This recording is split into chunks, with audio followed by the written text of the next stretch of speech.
There's a good chance Kansas State will be active in the spring transfer portal window, bringing some top players in. Let's talk about it right here on Locked On Kansas State. You are Locked On Kansas State, your daily podcast on the Kansas State Wildcats, part of the Locked On Podcast Network, your team every day. Yes, welcome on into Locked On Kansas State, your daily Kansas State Wildcats podcast. I'm your host, Christian Rao, and thank you so much for making Locked On Kansas State your first listen every single day. Welcome back to my everydayers. We're bringing you another episode today. We're digging into college football, little portal chatter, if you will. I know we're not in the transfer portal, but there's still some fun to talk about. Before we do that, we're going to dig into some transfer portal talk. But first, today's episode is brought to you by FanDuel. Right now, new customers can get $200 in bonus bets if that first $5 bet hits. So check out FanDuel.com for more. Well, if you checked the news out over the last week or so, have you been engulfed in the NCAA tournament, especially the women's side, getting that Sweet 16 chance for the women's side for the first time since 2002, you might have missed this, but the Stanford has fired their coach, and a coach being fired at the end of March is not a good thing for any program, let alone a Stanford team who has struggled over the past few seasons, really have struggled since Andrew Luck has been at quarterback, but now him being the GM, making some decisions and firing their head coach. Now, there has been an investigation for the reasons why he was let go. There was some inappropriate behavior, I believe, that happened. I don't exactly know what exactly happened. If you want to dig into that, ESPN has a great article out of his firing. Andrew Luck is the one that made the firing, not the athletic director, the GM of the Stanford Cardinal, and that is Andrew Luck. I want to dig into more of that later on in this show, but what I want to dig into today is there are a few people who have entered the transfer portal. Now, hang on a second. I thought you said the transfer portal is not open, and that's correct. The spring transfer portal window opens on April 16th. It closes on April 25th. It's just open for a 10-day period. But when a college football or a basketball coach, whatever the case, if a coach is fired, the portal is open for that specific, words, for that program for 30 days. So there's an opening. Players from Stanford can enter the portal. They are free to commit at any time to any place. So perfect time for us to throw that chatter back on the bottom of the screen and start talking. Now, Stanford, that's a California school. Why would we think that there's any interest in players coming to Manhattan? Well, I'm glad you asked, because there is a wide receiver, there is an edge rusher that has plenty of fun things to talk about. And I want to start with this wide receiver because the wide receiver has some ties to Kansas State. And I want to bring that up on this episode. Entering the portal, Stanford wide receiver Mudia Reuben has entered the portal as a grad transfer. He caught 24 passes and 283 yards with 3 touchdowns this past season. Now, he did miss most of last season with an injury. He has 2 more seasons of eligibility left. Kind of reminds you a little bit of Jared Bradley with the injuries wise. But the biggest question is, does Kansas State want another wide receiver out of the portal? They've already added 3 this portal cycle, with Jaron Tibbs out of Purdue, with Jared Bradley, as I mentioned, out of Boston College, really out of Texas Tech, though. And then also Caleb Medford out of New Mexico. Is there room for a 4th portal addition on this roster? And the reason why I'm even thinking about this is that it came across my social feeds. I believe it was from Cole Kamati of On3, of K-State On3. Go PowerCat. He said that the wide receiver Reuben was actually a major target for Kansas State out of high school. So it could be worth monitoring. So it got my head spinning, got the wheels turning, and made me wonder, is it worth bringing in a 4th portal wide receiver out of a wide receiver group that obviously needs that improvement? Can Matt Wells work with another portal piece? And I think the fact, one, that spring practices are going to be very shortened think we're only getting 10 spring practices. We're going to start getting some interviews from Coach Kleiman here this week, and we'll have you covered what he talks about here on this show. The fact that the portal is open this month, only for a short amount of time. Again, he's already in the portal as a grad transfer and because the coach is fired. So he's already in the portal. He can commit at any point. Having another wide receiver out of the portal, if you're going to do it, you have to do it as soon as possible. Get him to at least get to maybe a couple spring practices. Get him in the off-season program. I think there's enough time to get him ready for fall camp. You only add him, though, if you believe that he fits in the depth chart. Because at the end of the day, we have to still get this program down to 105 players when it's all said and done.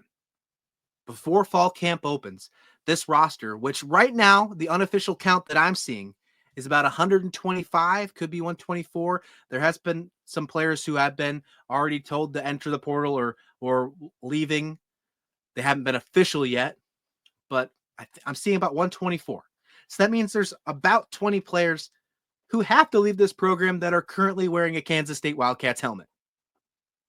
Bringing in more players means the only reason you think you're going to bring this player in is because they will be out a wide receiver who you currently see on that 105. And who is that? How many wide receivers do you think you're going to keep out of 105? Some have special team, plays as well, like punt return, kick return. That still falls into your wide receiver room because you play some wide receiver plays. So where do you draw the line? And does Mudia Reuben from Stanford, who, as we mentioned, was once a major target for K-State, is he worth bringing in to add? And if he is, does he make a difference? Is it worth bringing in him? Obviously, at this point in time, probably as a grad transfer, you're probably going to spend a little bit NIL. Is it worth adding him? It's worth monitoring. And I agree with what we said from Cole here, again, from Go Power Cat. I agree. I think it's worth monitoring. We'll see what happens. So far, nothing has happened. He entered the portal on the 28th. So it's only been a couple days, really just been a weekend. We'll see what kind of news pops from here. But the main one that I really want to talk about here, because I think could be huge, whoever gets this player, I want to talk about him next, right here on Locked On Kansas State.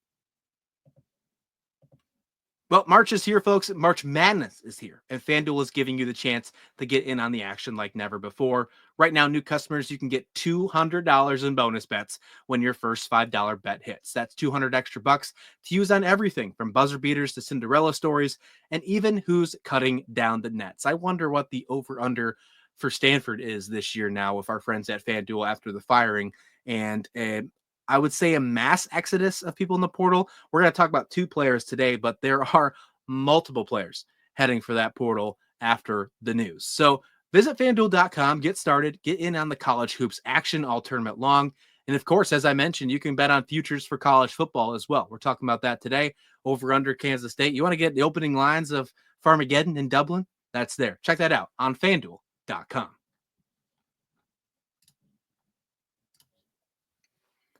And welcome back to Locked On Kansas State, your daily Kansas State Wildcats podcast. Hey, for your second listen of the day, check out Locked On College Basketball. The Final Four, we're here. Men's basketball, all number 1 seeds. Did you expect that? Did you fill out your bracket and just go chalk? I did not. I had Houston and I had Auburn. That was the only 2 that I had for my number 1 seeds. I did not have it the other way around. I guess that could still happen. National championship, but regardless, check out Locked On College Basketball. Isaac Shade, Andy Patton have you covered. All that March Madness talk. Be the most informed college basketball fan out there. Anywhere you listen to podcasts and YouTube, Locked On College Basketball. We're talking some portal chatter here on the college football side. Spring practices are opening up at the end of the week. We're going to get an interview from Coach Kleiman here in the middle of the week. And again, we'll have you covered with what he says in the press conference. We'll start diving into some positional breakdowns, some storylines. We're going to have you all covered here on Locked On Kansas State. So don't miss anything. Hit subscribe right now if you haven't already. The next player that I want to get into is an edge rusher from Stanford. And I think this could fit even more. Personally, I think this makes a lot of sense. If you're going to add one player, if you can pick it, I'm picking this guy. Stanford's star linebacker and edge David Bailey has entered the NCAA portal.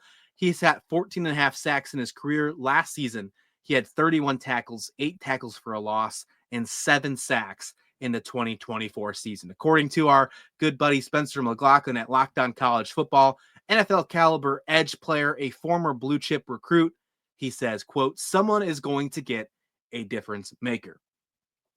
Well, how great would it be to add a difference maker to your defensive front? I think edge rusher would be very nice to have.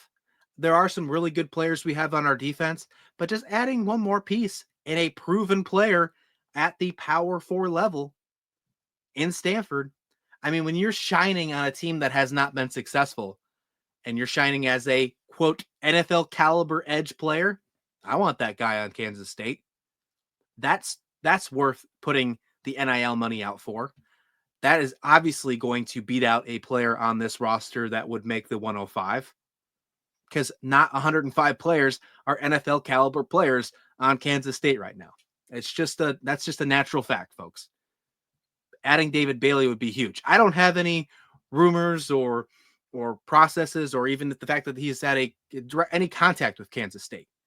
I'm dreaming and speculating right now, but I'm surely hoping that someone's reaching out to this guy and hoping that he wants to come to Manhattan. Is it likely? Probably not, but it would be really good to watch him in a Kansas State uniform this past season. Is the top available player in the portal and the number 3 prospect who has gone in the portal this cycle, according to On3. 6'3", 240-pound edge. He's posted 111 career tackles, 23 tackles for a loss, and as I mentioned, 14 and a half sacks in his career. According to On3, he's also forced 7 fumbles in his career.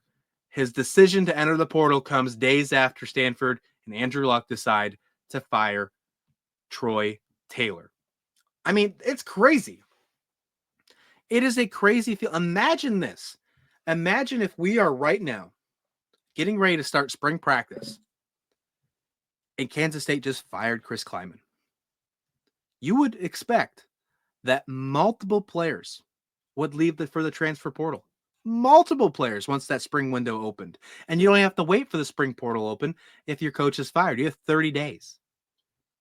Would Avery Johnson leave in the portal if Coach Kleiman was fired? Dylan Edwards? Jace Brown? How about some of these players that just got here in the portal? I mean, that's a huge question. And Stanford, again, didn't have a great year last year. Moving into the ACC, didn't have the best year. They haven't had really good seasons for a while. Troy Taylor, I think, was only the coach just for a little bit because they fired their coach just a few years ago. Shaw, right? So it really makes you wonder and obviously there was a lot of things that were going on. And the statement that Andrew Luck put out was talking about that they just didn't feel he's the right guy to run the program anymore. So they didn't have any confidence in him anymore. Stanford finished the season, by the way, 3-9, 2-6 in the conference. You can't win, obviously, like that. And it's a hard time bringing in transfer players and recruits like that. And if you have a coach that is already having issues, either personal or professional, whatever the case may be, that stuff gets out, that gets leaked, and you can't have that type of reputation, especially a school like Stanford, where they are known to hold to a high standard, at least to most. That's usually what you think of when you think of teams like Stanford and Cal, the high educational side institutions in the sport. So I understand the firing, and we're going to dig into it a little more. We'll talk about the statement from Andrew Luck here in just a second. But going back to the edge, Bailey, I mean, imagine if you could add him onto Kansas State. With already the additions you got in the portal this year, Jason Ross from Alabama, great edge rusher. You had some great linebackers in Gabe Powers. I can't wait for Gabe Powers, by the way. I think he's going to be an instant fan favorite for Kansas State. I think Gabe Powers is going to be the real deal. I'm really excited to see what Ralph Ortiz does at a Power 4 level, coming from West Florida. The corners and the safeties, the secondary that they added was a much needed thing for Kansas State. Jaden Rowe, hopefully if he stays healthy, I think he could be an X factor of a player, someone who we haven't seen his full potential yet while he was at Oklahoma. Marquavius Moss, I mean, he's going to be an absolute unit, man. I think Moss and Powers are like my two dudes, and I've said this in the past, but it's been a while. I think they're my two dudes that are going to be like the guys that are going to shock the world. And we'll add Fortenberry in there too, a Marion Fortenberry, cornerback out of South Alabama. The defense is going to take a huge step forward. And I'm saying this right now without the additions that are likely going to happen in the spring portal window. Maybe a guy like David Bailey is doing that. I'm assuming that there are multiple people going after a guy like David Bailey. Could even be teams in the Big Ten, the SEC. And as much as I hate to say it, in this world right now where we haven't hit the revenue sharing portion yet, which I want to dig into the revenue sharing conversation here in the next few days. That might even be an episode we talk about tomorrow. Ross Dellinger put out a great article that I want to dive in and dissect with you because it's a really good one. I know we just had a crossover with Nick Maravets. We talked about some things, but Ross Dellinger put out a report that I wanted to save really for a rant that could probably last an entire episode. So be sure to join me on that one because there's a lot to dissect and how it can impact Kansas State and everything else. But with the fact that we are not there yet, and NIL is still a crazy world, it is very tough to compete with the SEC in football and the Big Ten in football if they want a player. Now, Kansas State's not afraid to spend. Avery Johnson, $1.8 million according to On3 in NIL, is a top 30 player in the NIL space. So it's not like we're a team that's afraid to spend. And I'm actually really sick of that narrative. I hear it all the time on social media that we can't afford this player. Kansas State does good. They do well with that. And it's not just the strawberry lemonades that are selling for Avery Johnson's lemonades. I can't wait to try those, by the way. Can't wait till they sell those online and get out here. For a little context, I'm out on the West Coast, military orders for at the moment. So, I can't wait to get those sent out here. Either way, kind of went off topic a little bit here. We tend to do that sometimes on this show. But if Stanford, if any of these players are worth adding to the 105, because I know we're at 125 right now, but you have to think 105. In the spring portal window, you can't think, well, we're at 120-something players. Let's see what we get to when we get by fall camp. You got to be thinking is if you're bringing a player in, is he a 105 type player? If he's a edge rusher and you're planning on keeping, let's just put a number out. If you're planning on keeping 8 edge rushers, is he a top 8 edge rusher on our team? David Bailey would be a top 2 based on the numbers we get. He'd be a starter. So of course he would. Will we get that for the wide receiver? Say you're keeping 8 wide receivers and let's say 9 because you have a special team player that's a punt return, kick returner. So 9. Does he fit in on a 9? Probably. Even with the injury concerns, most likely. But then you have to worry about how close is it? Is he 7? Is he 8?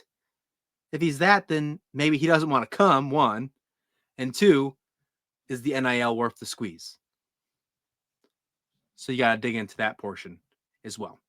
All right, to finish up this show, let's keep it Stanford related, if you will. And let's dig into this Andrew Luck talk. Getting this new GM, these new responsibilities. Is this something where Kansas State's going to take a route towards? Are we about to get a Kansas State GM in the future? And if so, who would you want? And would you even want this at all? Let's talk about that as we finish up the show right here on Locked On Kansas State. The NCAA tournament is here, and so is the bracket breakdown. Locked On Podcast Network and Amazon Fire TV channels are teaming up to deliver NCAA tournament coverage like never before. Watch studio shows featuring former players and Locked On's local experts as they guide you through every upset, buzzer beater, and bracket matchup. Stream it all for free on Amazon Fire TV channel. Search Bracket Breakdown to see it all for free. It's your team every day.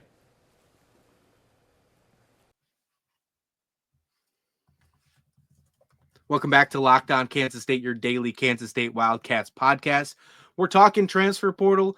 We're talking coach firings, not our coach, but the ever-changing, the ever-growing changes of college athletics and college football. On March 25th, a statement was made by Stanford football general manager Andrew Luck as he fired the head coach of the Stanford Cardinal. Plenty of players have entered the portal already.